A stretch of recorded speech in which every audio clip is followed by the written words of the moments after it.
So first, let me introduce my panel members. We have with us Professor Shuman Rahman. Dr. Shuman Rahman is the Dean of the School of Social Sciences and the Head of the Media Studies and Journalism Department here at ULAB.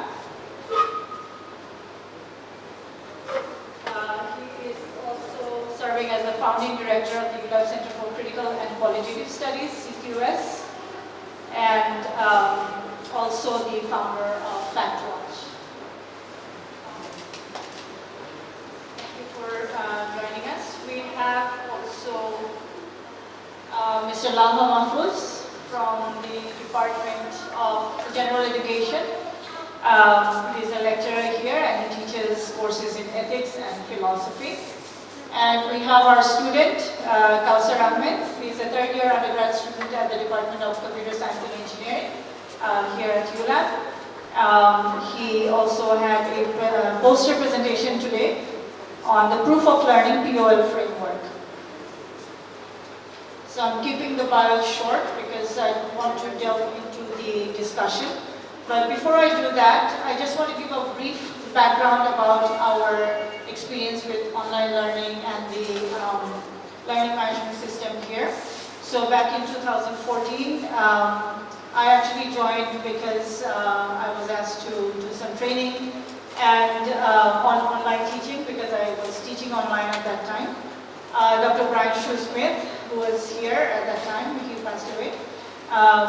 He was trying to implement Moodle as the learning management system for ULAB at that time, and I was asked to do the training on that.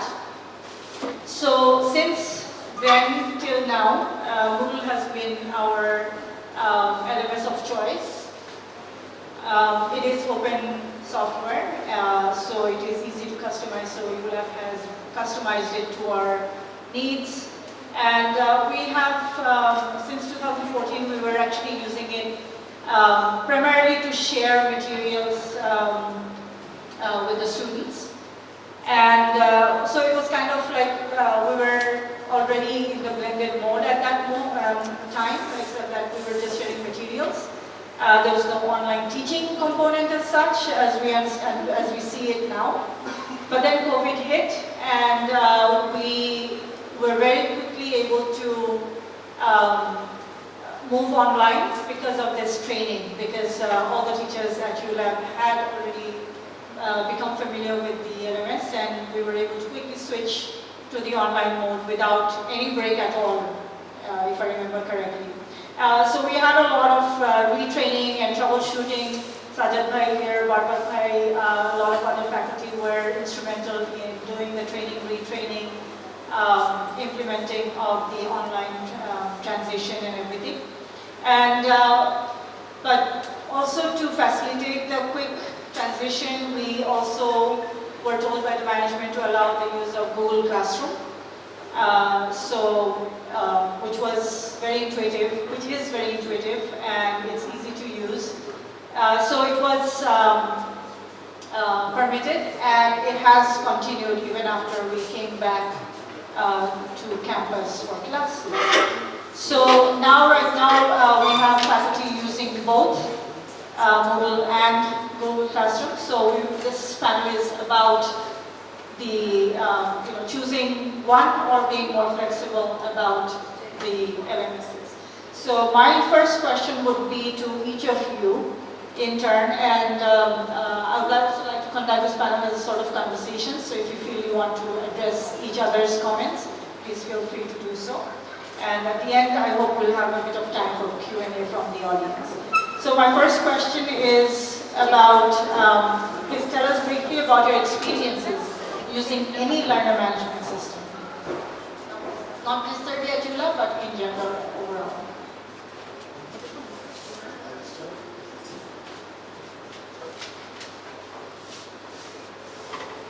Well, thank you, Monica.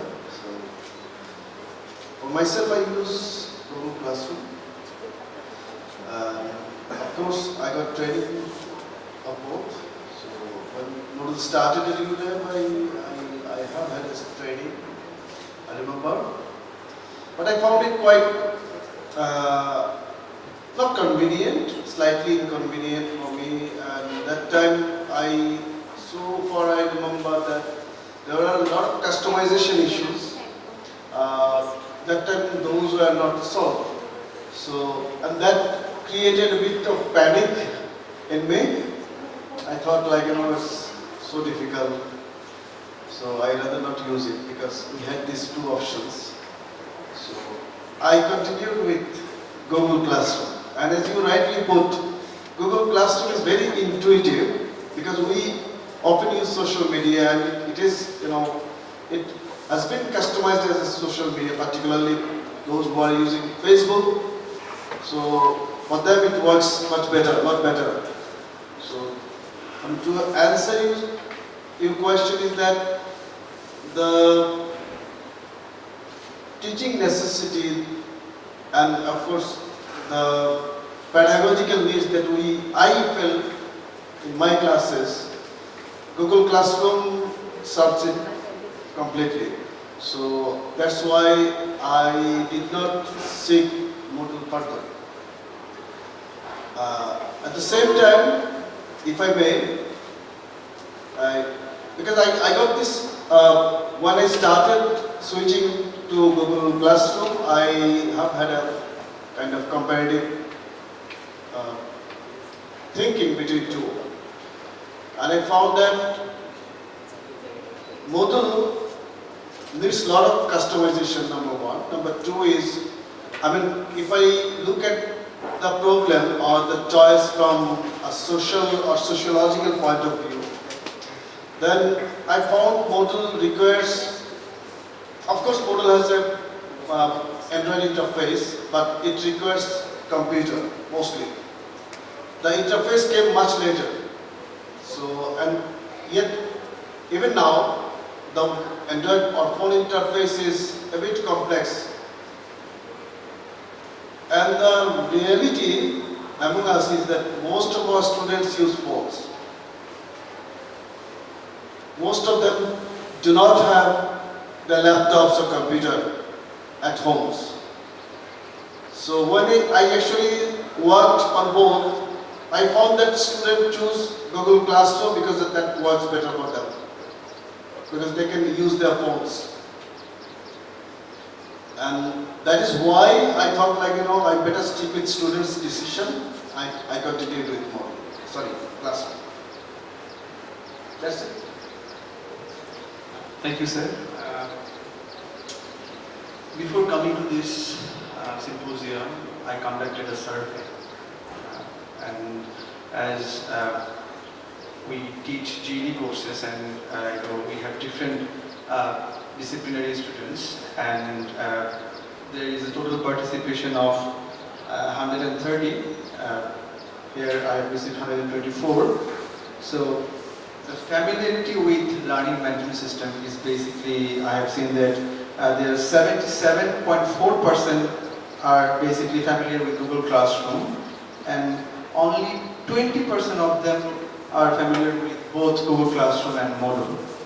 And as Sir previously mentioned that the primary device they actually use to access the learning management system, it is over 70% students, those who basically use mobile phones to access the learning management system. And yes, most of them, they feel that, around 90% they feel that Google Classroom is easy to use because this is more familiar to them. So before I discuss, I just want to say that whenever we say that LMS or learning management system, it basically designates to an environment of learning. It creates engagement of students, faculties, and also the administration. And another important thing that I need to address, that is ULAB is basically following Moodle since 2014, and as I have joined back in summer 23, so since then I'm using Google Classroom, but yes, I have training on Moodle, and thanks to CETL, they have done it rigorously, and yes, I quite enjoyed it. But yes, Moodle is very unintuitive. On the other hand, Google Classroom is very intuitive, and easy to use, seamless. But one thing that I've noticed is there are so many features in Moodle that we actually miss in Google Classroom. Moodle is basically a notebook where you can sketch by yourself. But Google Classroom, it offers a limited, criteria or features to use. But yes, I think I want to address two standpoints. One is administrative standpoint, another one is pedagogical standpoint. So administrative standpoint here, I want to address that a single learning management system can help us all. It can track the students' record. It can seamlessly track all the records of the students, and it is also helpful for the faculties and all across the departments. From the pedagogical standpoint, I do believe that using a single learning management system, it will be a force to that someone is forcing me to following the same syllabus, right? So there must be a flexibility, and yes, I do follow Google Classroom, but in terms of course management and content management, Moodle is far better. But as we conducting classes offline, so for the material purposes and also general assignments and also any other purposes, Google Classroom is better and convenient. So yes, thank you. Students' perspective. Thank you, sir, for sharing your side of the story. So, if I care about the student perspective, we also mostly use Google Classroom, but because the Google Classroom interface is quite easy, simple, and oftentimes it does not require us to even create account. So, if I log into classroom.google.com, I can easily log into the Google Classroom profile. And it's really easy to join into that classroom. We just need a code and nothing else. So, and for the faculty members also, it becomes very easy to give us the code and everything is managed. But I would say, from the view of customization, the Moodle is far more better, whereas Google Classroom is more simplified. From our perspective, most of the time Google Classroom serves as well. It have main central feed where we can see our assignments, posts, and other material. But sometimes the simplified version creates the issue. So when everything is on the same page, it sometimes creates an issue for accessing what we are wanting. But here the model gives the facility to give the paste the information easily. But the problem with Moodle with is that I faced personally that whenever I logged into the Moodle account and opened the dashboard, I was literally bombarded with information. So lot of information there. A lot of tabs here, classes and other data. So it becomes really difficult for us to access what information we need. And there is a steep learning curve for getting familiar with Moodle. So, and as we have different courses, different other materials to access, so most of the students don't want to invest the time to learn in Moodle. Whereas Google Classroom is just easy to use, out of the box is good. So from a student perspective, Google Classroom is much more preferred. Yeah. Thank you. Just a follow-up question to the current discussion going on. So there are pros and cons, of course. My one question that was coming up in my mind was about the security risks. So are you aware of the security risks of either of these, since we're just talking about these two in particular? Are you aware of any security risks associated with either of these? Anyone can?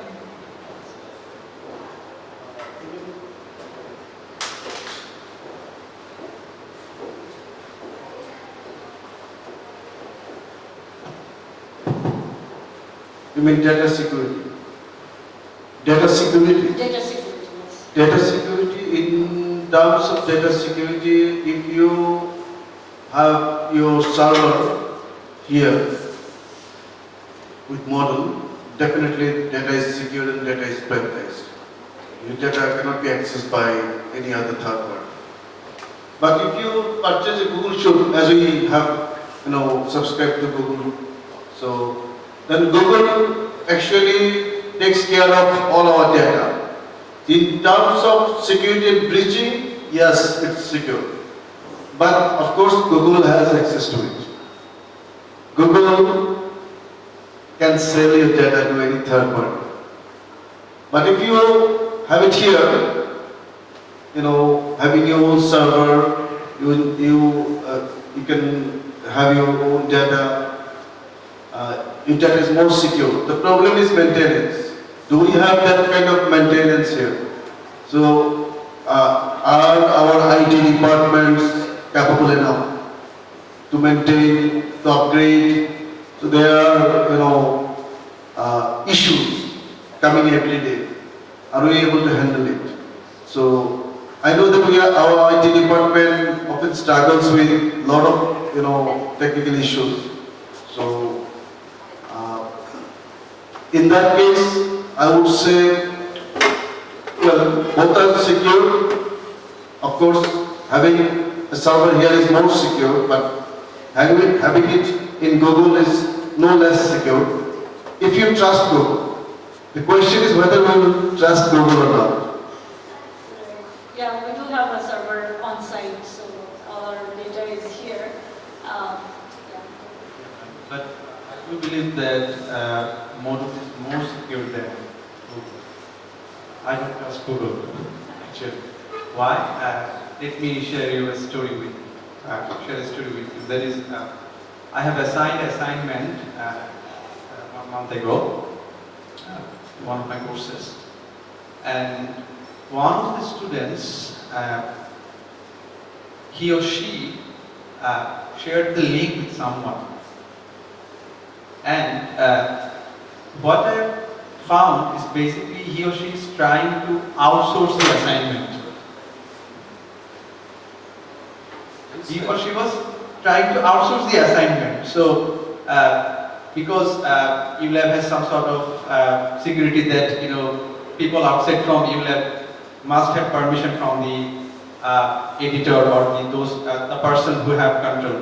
He or she must approve the access. Right? So I didn't access it. So that thing happened, and on the other hand, another thing that is in Google, I cannot migrate classes. Where in Moodle we can easily migrate classes and we can also upload question banks, but in Google there is no such system or thing. It's a problem. But yes, I do use Kahoot or Mentimeter, so that simplifies, and also Google Meet also is easy to use, and everyone can join, and anyone can join it at any time. So it's really easy to use. So these are the difficulties that I have faced. So in terms of security, I think Moodle is more secure because it is more private and more optimized, and it is also controlled by our officials, IT officials, and on the other hand, as per Google Classroom, it has some sort of deficiency out there. Thank you, sir. I have a mixed opinion on this. I partially agree with Rahul, sir, and partially disagree. From the point I agree, yes, I do trust the Moodle based because it is a private company. It's taking money, so the data is more. It's free actually. It's free and it's open.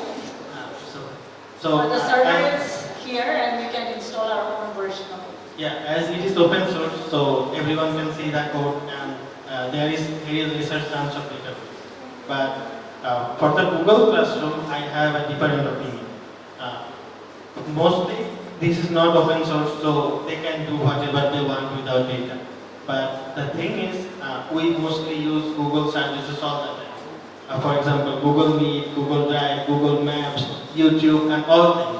And even though they accept or not, they mostly track all of our data. So what I'm doing is my email in YouTube that goes to Maps, that goes to everywhere. So what is stored in my Google Drive is also shared with my Gmail. So everything is interconnected. So even if I do not trust Google, I have to trust it because this is the system. So whatever I search in Google, that recommendation will pop up on YouTube. So even I accept this or not, even if I type Google or not, I know Google is using my data. And as it is using my data, there is no choice for me to give data to another company like Google or take the hassle to maintain all the data. So as even without my permission, they are using data. So it becomes very easy for me or convenient for me to use the Google service. Just accepting that it is what it is. So accepting the current scenario of the world, I think from this perspective, using Google is the option. And as it is a more secure service, even Google is using my data to its internal service, I can accept that it is very less likely that Google will share data with other companies. So in terms of security, yes, Google is exploiting my data to some extent, but if I talk about the core security of the system, I trust Google more. Thank you. Yeah, there are again arguments both ways because while we have our secure server on site, maintaining it, updating it, that takes manpower, and that's where we are a little low on resources. I've had the experience of sometimes students when the semester ends, they what do you call it? Get out of the classroom, and I lose their data. It has happened where we had a great dispute, and the material was gone because the student had unenrolled from the class. So that is not something that they can do on Moodle. So that helps us to address any great disputes afterwards and all that. But yeah, maintenance and keeping up with the updates and everything has been an issue consistently. So would you recommend a single recognized LMS across all the departments, or would you recommend, we were talking about only Google Classroom and Moodle, but is there any other system that you might recommend that we all use, or should it be department-wise choice? What is your opinion?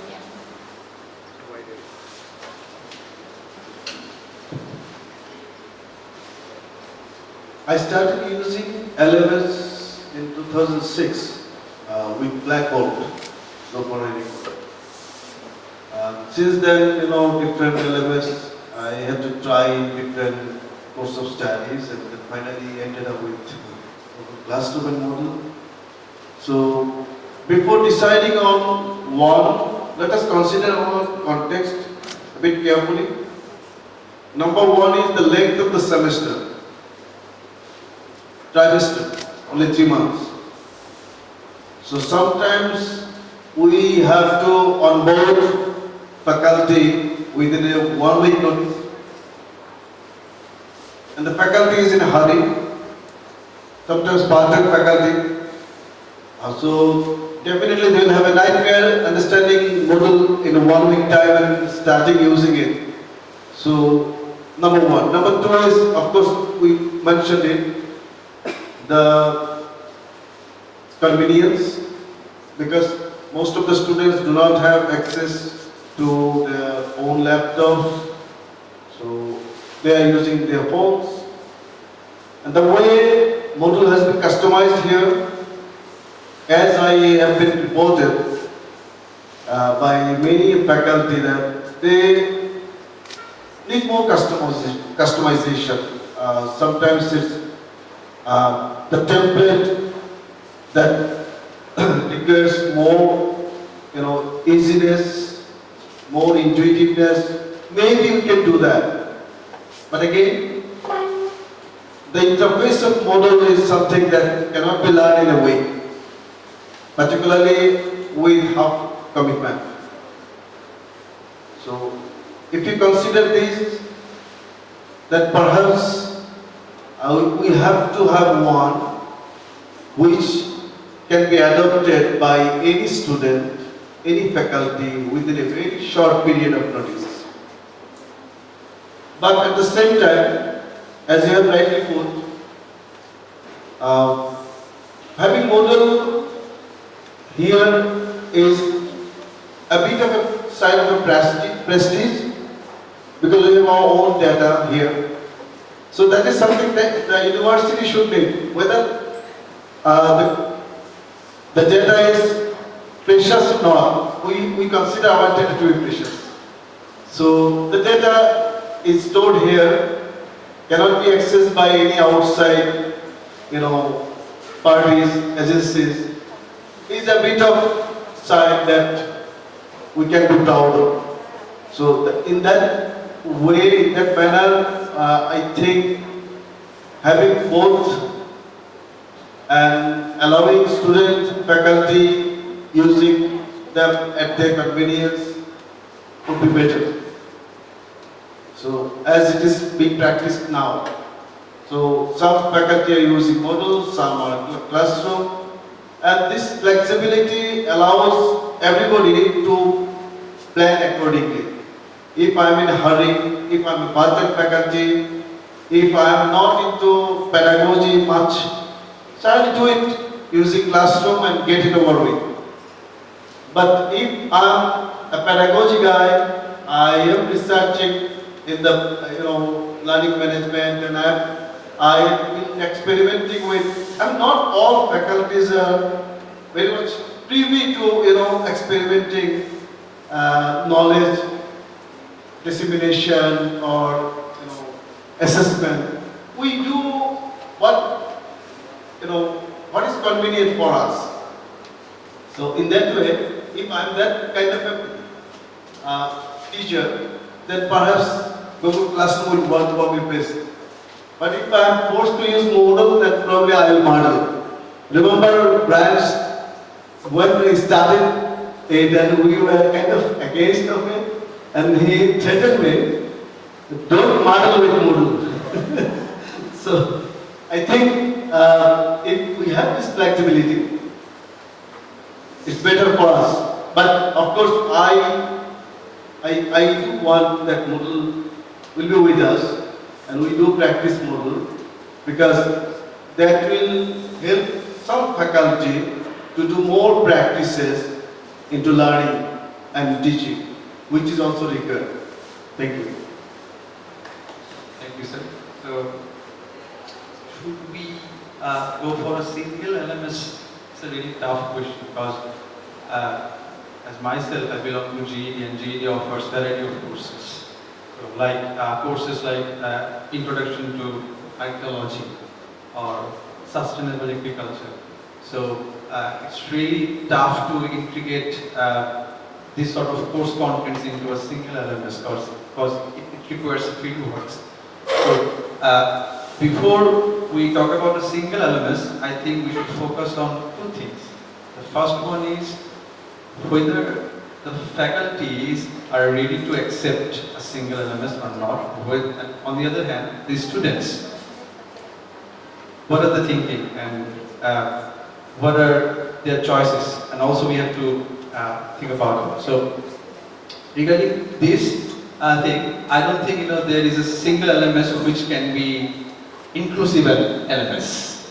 So before we dive into whether ULAB should agree with the single LMS, so my question will be, is the LMS is inclusive or not? Is it adaptable for every courses? So that might be the question we should explore first. So yes. Thank you, sir. For this question also, I have a mixed view. So I have explored some LMS system available. For example, I noticed that in the US, mostly they use Canvas, which is very similar to Moodle, but with lesser functionalities, but with a more structure. Whereas the Moodle is like the skateboard, what we can draw. But that is also a skateboard, but there are like grab lines, so we can do with the guideline. So I also say that before selecting a single LMS or not, we have to set our motto, have to set our direction of thinking, what we want from the LMS. So what is our expectation? For example, when we use the Google Classroom, this is mostly a one-way communication. So the faculty communicates with the students mostly, and there is very less amount of functionality and options to students connect with the faculty. For example, we can only use the comment, or we have to use the mail, otherwise we cannot connect with them. But in the Moodle, we can have other chat rooms and other systems as well. So if I say that ULAB or other institution that wants that one-way communication, just a way for sharing information with students or sharing information across department and other stuff, then Google Classroom would be the go-to option, because this is way simpler, way easier, and easy for the student to adopt. And it is comes with both web and app, so this is more convenient. But if I say that ULAB wants a more structured approach, more holistic approach of doing things, for example, a structured guideline, structured course material, how assessment will be done, how feedback should be done. So everything can be set in the model. So if ULAB thinks that everything should be structured in that way, so in this case, model would be there. And in that case, there would be easy to implement only one LMS for the system. So yes, there will be a steep learning curve, but with the initial training, students can eventually get to learn the thing, and with the 4 years of learning, they can easily use it as it is structured. So I think based on this, we can select either you should select central LMS or different LMS for course. Thank you so much. There's a lot of room for debate, but I think we can open up the session to for Q&A. Yes, sir. Thank you.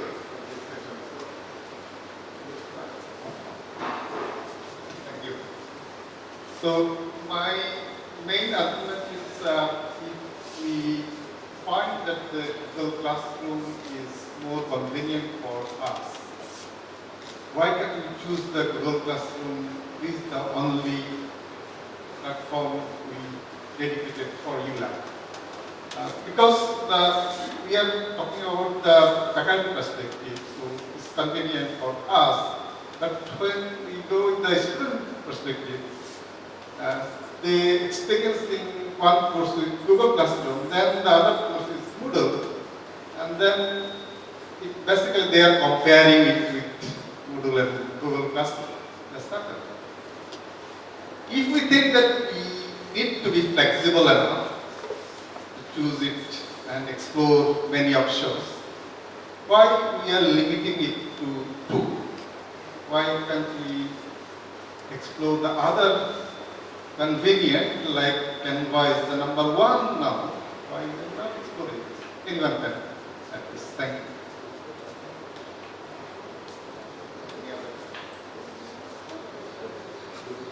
We actually choose one, but we haven't told it. Right? So basically, when you open the option, keep it open, then definitely the choice will be automatic and will be forced to, because the students will drive you to choose classroom. But it is important to keep it flexible in a way, because there are multiple ways students are contacting with the faculty. For example, they can have a WhatsApp group, they are contacting on Facebook, messengers, and of course LMS. So this kind of multi-faceted communications are happening between faculty and students. So now, telling that we have only one LMS would not be true. And if we, assign all our conversations on this platform, then it will be a kind of tyrannical. We don't want that. So rather keep it open, because if it is open, and as a faculty I want to convince my students that okay, let's use Moodle, then perhaps they will resist. Then if I am convincing to them, they will accept. But if I am not, then of course I have to go with Google Classroom. So the conversation will be there. What if, some years later, you have got a batch or some batches of students who are very willing to accept Moodle. So for that time, you can keep the option open. But of course, I believe that if you keep the option open, very few classes will have Moodle. But yet, we have this option. Better because you then have this hybrid situation of communications. Like you can have several ways to communicate your faculty and your students. Anything you want to add?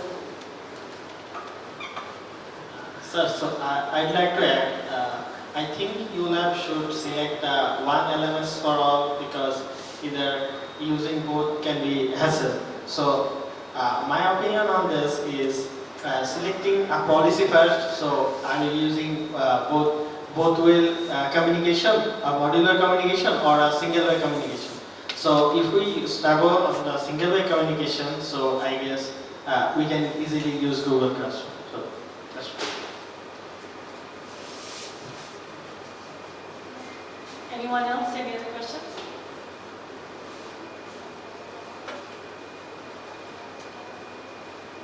So the debate is done. You guys have a question? I don't know. Because I use Google Classroom. Okay, thank you so much to our panelists. I think we can wrap this session up now. Just a few concluding remarks. So, yes, so the debate was about Google Classroom or Moodle. There is, of course, the simplicity of use for Google Classroom and then the learning curve of Moodle. But then we have the security issues that we also talked about. Which is more convenient, something that we have under our control or something we trust to a third party and we don't know where that data is going. We also have the option, of course, to explore other LMSs to see what works for us, and maybe at some point we could have one LMS which would function we have URMS, we have the registration system separate from the classroom. So why can't we have one system where we can encompass everything and maybe make our own? Perhaps maybe that may be the ultimate solution. But at present, if you look around at all the LMSs that are existing, they do have very similar interfaces now. What Moodle used to look like in 2014, it looks like a lot like Google Classroom now, or like Canvas. And vice versa. So there is the move towards simplifying the usage for the user so that it becomes convenient and the learning curve is not as much. But you gain some, you lose some. And so we have to, I think, make that decision that suits us best. Yes.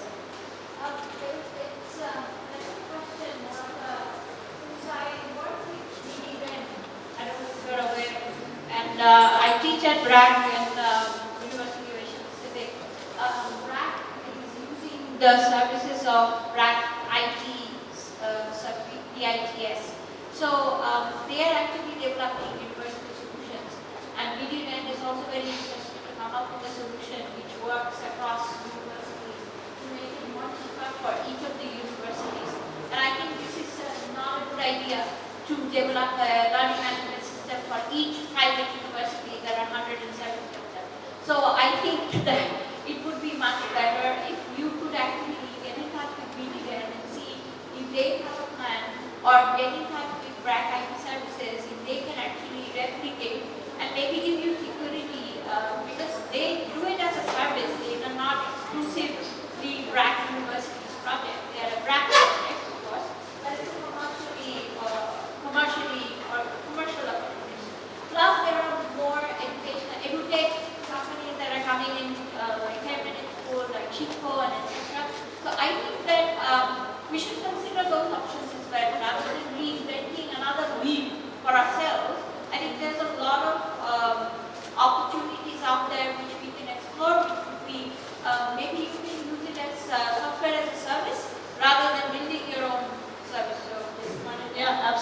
absolutely. There's no question of reinventing the wheel. Thank you so much. And of course, there is this consideration of payment as well. Do we go for the free, customizable software, or do we allow somebody else to take care of not only the troubleshooting but also dictate how we operate? Yes. Exciting arguments. Last minute remark of your comment. I think it's a good idea, but at the same time, I would also warn ourselves not to be standardized, because this is a very prevalent practice by UGCs and its related companies to standardize private universities in a kind of as a kind of group, as a private university versus public university. So this is for all private universities. This is something that I do not endorse, and this is not a, because developing our own LMS is not a very rocket science. Anybody in the computer science department can do it. If we don't do it, fine. So I would suggest not to be in a single umbrella with other universities of Bangladesh under BDN or UGC or whatever. Rather stick with Google. Better umbrella, always better. With that, let's wrap up the session. Idam has been giving me the eye. So thank you so much for attending. Thank you to our panelists for your contributions today. And thank you to CETL for organizing this.